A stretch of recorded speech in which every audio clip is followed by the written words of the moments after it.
in my day, any sniff of being within a mile of causing somebody even to think that you might be scratching at the edges of doing something that was in contravention of international law would be kicked as far into touch as possible. The whole point of the civil service is to find a way to implement what an elected government wants. Now, I think the problem that we have now is that the consequences of trying to implement what the elected government wants are so horrific for the country, and it is also part of the civil service's duty to point out what the risks and benefits of any given policy direction are, that they don't want to hear it. They don't want, it is our job, I say is. Yes. It was my job to point out the consequences and also to point out, particularly with reference to foreign policy, with the Home Department, in some ways it's a little different because they have the ability to legislate for stuff within the country. But when it comes to the Foreign Office, you can't tell nearly 200 other countries what it is they have to do. You have to persuade them. And you can only really persuade them to do things if it is in their benefit.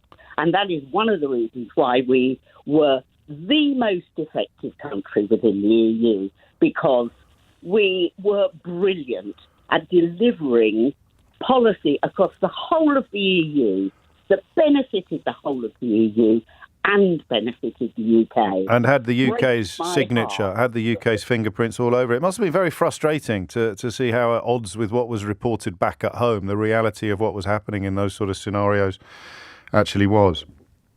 Well, yes, I mean, I retired in 2016. I retired I retired about a month before. Can't remember the date of the referendum now. It's terrible, isn't it? June. This is age for you.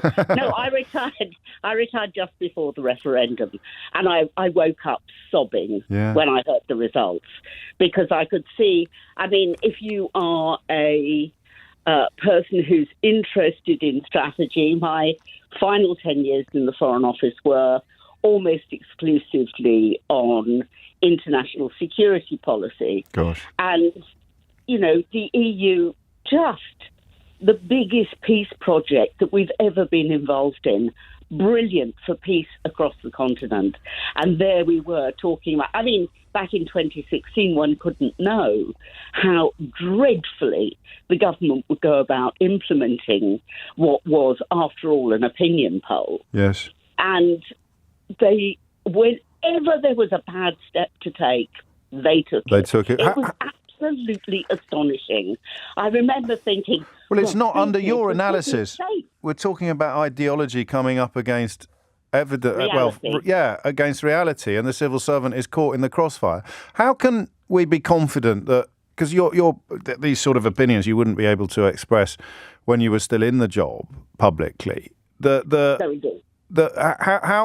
can I be confident, let alone somebody listening who is on the other side still of the Brexit debate, if such people exist, how can I be confident that this depth of feeling and conviction, however evidence-based it may be, wouldn't actually leach into your work with a minister or a Secretary of State like Dominic Raab, who, without a great deal of intellectual heft, it must be said, was under the impression that Brexit was both easy and desirable? I mean, how do you see what I mean? There is a bias. Oh, yeah, absolutely. But the thing is, it is one's conviction can easily be laid aside. I was very often, goodness me, I joined the Foreign Office in, 1970, I can't even remember, 7, I think it was. I think it was Callaghan Prime Minister when I joined. Goodness me. So, there have been... That's a shift. Yeah, I know. There have been governments of every political stripe while I was in the Foreign Office. I was out for a while as well. It wasn't an end-to-end career. But it didn't matter. No.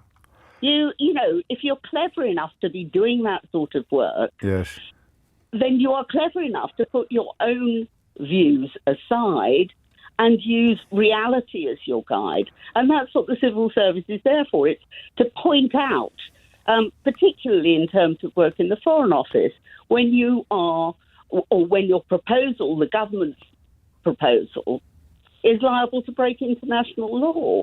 And in my day, any sniff of being within a mile of causing somebody even to think that you might be scratching at the edges of doing something that was in contravention of international law would be kicked as far into touch as possible. It just was not acceptable. So, of course, you wrote in your submissions that, you know, there were problems. There were liable to be problems ahead.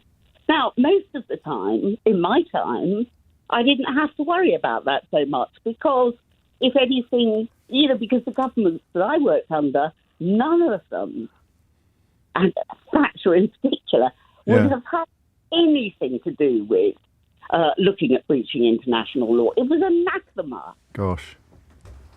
I mean, this is a remarkable... And breaking UK law, the same. No, of course. Well, I don't. Yeah, I mean, and now they blithely announce in the House of Commons that they're intending to do it, albeit in a very limited and specific way. And of course, Braverman... Does my head in.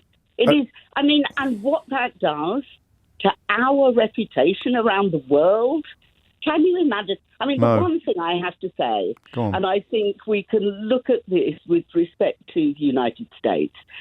Trump was in for 4 years, and everything the US did was widely and roundly, denigrated when he withdrew from this or argued against this. But you put somebody competent in power and see how quickly it can turn around. If we get rid of this absolute shower and get somebody competent in charge, I actually almost don't care what colour they are. Sure. Politically. But, or literally. Well, no, I don't care. Literally, of course you don't. Or figuratively, what colour just they competence. are. That sort of objective competence. Competent and truthful. Honest and following those the civil service guidelines, the ministerial guidelines, people who can follow those properly. That's what we need. Well, you've injected some much-needed optimism into your analysis because it was pretty bleak for a while there, B. And yet the relative ease with which a degree of normality could be restored is something that many people listening will find very comforting. I find myself despondent, and then I think about the things that can change, and I knit. You knit? Yeah. Well, there's nothing quite like knitting, but it is. You are watching you're watching a skip fire, but indeed, with the knowledge that the fire will burn out at some point. It's just a question of how much damage it does before it does. And that's the thing that worries me most is how much damage will be done before it can be turned around. Because turned around it will be. I mean, you know, the arc of history always bends towards justice, or there's some... Yes. There are many, many wonderful sayings about how we will get past this. But, you know, you look how long it took Germany to get past the Second World War. And I'm not saying, you know, we haven't got bombs flying over London or anything like that. No, the damage is self-inflicted. But the damage is huge. Yes. Because you have to turn the rump of the population around to understanding reality as well. And when our public services are across the board in such disarray, that takes time too. Without an educated population, how do you get people to understand the consequences of voting for a bunch of charlatans who are busy stuffing their pockets while emptying the treasury? How do you get people to understand that that's not acceptable and persuade them to go out and vote? That's the question for the ages, really. And of course, as you fully understand, the outlets which might help people arrive at these conclusions or come to these realisations are largely complicit in the original political plan. B, you've made me record-breakingly late for the news. I hope you'll take that as a compliment. But allow me to read you what Stephen in Milton Keynes has to say about your contribution. He says, "You know a caller is blooming good when James just shuts up." Oh, sorry, but that also means I never do. No, on the contrary, it means that every syllable was unmissable. Thank you.